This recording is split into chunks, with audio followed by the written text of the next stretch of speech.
So let's talk about the final project in Photography 2. If you choose to do this summative challenge, you first need to complete the formative project proposal. So this can be one of your formative challenges that you complete, which is to just come up with your idea, what you're going to use for your final project, and then have that plan in place for what you do for that big summative final project that you do. So this is what the proposal looks like for your formative part of the project, which is deciding on your idea. First, what I'm going to ask that you do, after clicking the link to access the Google Doc, it's a view only for you, so you're going to need to create a copy of it. So clicking on File, you can then go to Make a Copy. You can save it wherever you want on your drive. I just ask that once you finish your proposal, that you share it directly with me, and then I can read through it, provide you with any feedback, and I'll put that in the gradebook for your formative challenge. Right, so that's going to be the formative part of it. Now let's talk about what a final project could look like. And it's going to be maybe a little bit different than what you see in some of these student examples, but in a lot of ways I want this to be very open-ended. You're going to come up with a theme, you're going to come up with a meaning behind your pictures, and then you create a project about this meaning that you decided on. The number of pictures, maybe between 5 and 10 would be a good number to go with. Sometimes if you get more than 10, you're going to be having a project that's, while it could be really nice, it's hard to kind of have somebody kind of hone in and focus their attention on, maybe more than 10 pictures. And so kind of narrow it down just to your top 10. So let's take a look at a few project examples here from students in the past. These were students that went through kind of traditional Photography 2 class, all in person.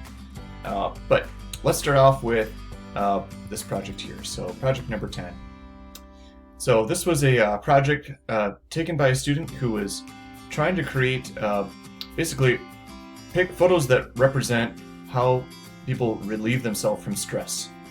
So whether it be kind of personally for that student or through kind of what they've seen other people do. So whether it be kind of finding a spot to meditate, going and finding a great place to go out and be in nature and read a book. Here's kind of a close-up view of these pictures. They went around to different areas and they were capturing pictures. Like this one was representing laughter, so we're kind of getting together with friends and kind of having humor be something that helps out. And you can see that all these photos have a very common edit. They chose to make some commonality between all their pictures by having a similar type of edit for all of them. Alright, let's take a look at another one here. I'm going to go down to 29 here. So, I did have students put together a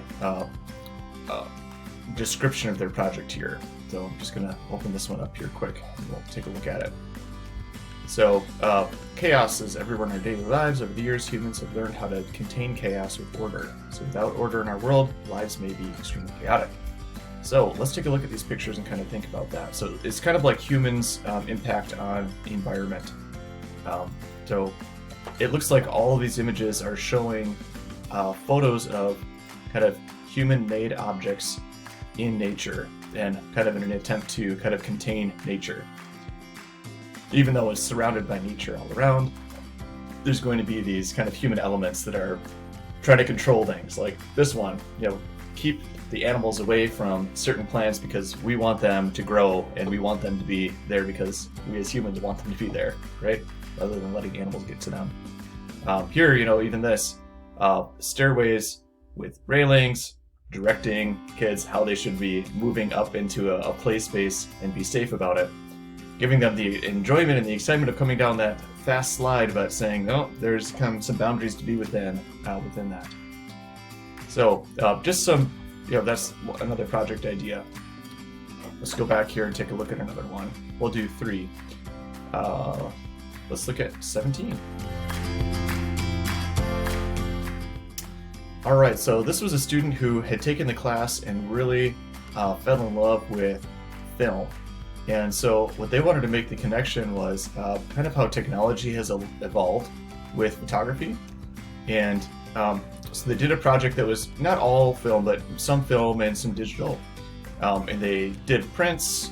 These are scanned darkroom prints, trying to show kind of a conglomeration of different technology, and anywhere from kind of the idea of how he would take a selfie with phones, and how that is kind of contrasted against, you know, a picture like this where somebody's trying to do a selfie with something very old school, like a film camera.